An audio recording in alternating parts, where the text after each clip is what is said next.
ಕೇರ್ಪುರ ತ್ರಿವಳಿ ಕೊಲೆ ಪ್ರಕರಣಕ್ಕೆ ಮೇಜರ್ ಟ್ವಿಸ್ಟ್ ಸಿಕ್ಕಿದೆ. ಪ್ರಕರಣದ ತನಿಖೆ ಇನ್ನೂ ಪ್ರಗತಿಯಲ್ಲಿದೆ. ಪ್ರಮುಖ ಆರೋಪಿ ಶ್ವೇತಾ ಅಪ್ರೂವಲ್ ಆಗಲು ಅರ್ಜಿಯನ್ನು ಸಲ್ಲಿಸಿದ್ದಾರೆ.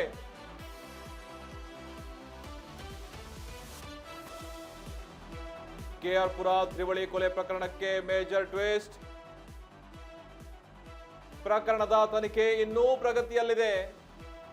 ಆದರೆ ಪ್ರಮುಖ ಆರೋಪಿ ಶ್ವೇತಾ ಅಪ್ರೂವರ್ ಆಗಲು ಅರ್ಜಿ.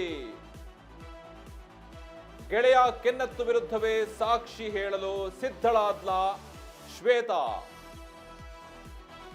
21ನೇ ಎಸಿಜೆಎಂ ಕೋರ್ಟ್ಗೆ ಶ್ವೇತಾ ಅರ್ಜಿ.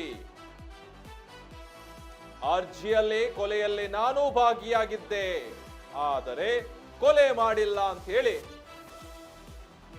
ಈಗ ಕೊಲೆ ಮಾಡುವ ತೀರ್ಮಾನ ಕೆನ್ನತ್ತನದ್ದು ಅಂತ ಹೇಳಿ ಶ್ವೇತಾ ತಮ್ಮ ಅರ್ಜಿಯಲ್ಲಿ ಉಲ್ಲೇಖಿಸಿದ್ದಾಳೆ. ಕೆಆರ್ ಪುರಂ ತ್ರಿವಳಿ ಕೊಲೆ ಪ್ರಕರಣಕ್ಕೆ ಮೇಜರ್ ಟ್ವಿಸ್ಟ್ ಒಂದು ಲಭ್ಯವಾಗ್ತಾ ಇದೆ. ತಂದೆ ತಾಯಿ ತಂಗಿಯನ್ನ ಕೊಂದಂತಹ ಕೆಆರ್ ಪುರಂ ತ್ರಿವಳಿ ಪ್ರಕರಣಕ್ಕೆ ಮೇಜರ್ ಟ್ವಿಸ್ಟ್ ಏನು ಅಂತ ಅಂದ್ರೆ, ಪ್ರಕರಣದ ತನಿಖೆ ಇನ್ನೂ ಪ್ರಗತಿಯಲ್ಲಿದೆ.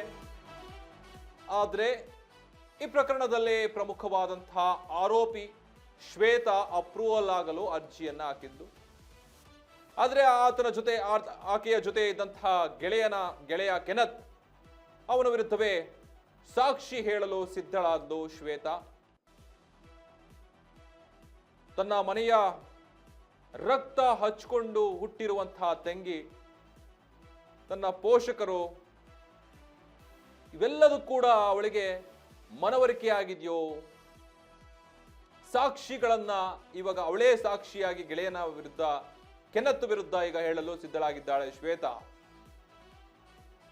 21ನೇ ಎಸಿಜೆಎಂ ಕೋರ್ಟ್ಗೆ ಶ್ವೇತಾ ಅರ್ಜಿಯನ್ನ ಸಲ್ಲಿಸಿದ್ದು. ಕೊಲೆಯಲ್ಲಿ ನಾನು ಕೂಡ ಭಾಗಿಯಾಗಿದ್ದೆ, ಆದರೆ ಕೊಲೆ ಮಾಡಿಲ್ಲ, ಕೊಲೆ ಮಾಡಲು ತೀರ್ಮಾನ ಕೆನ್ನತ್ನದ್ದೇ ಅಂತ ಹೇಳಿ ಶ್ವೇತಾ ಸ್ಪಷ್ಟವಾಗಿ ನೀಡಿದ್ದಾಳೆ.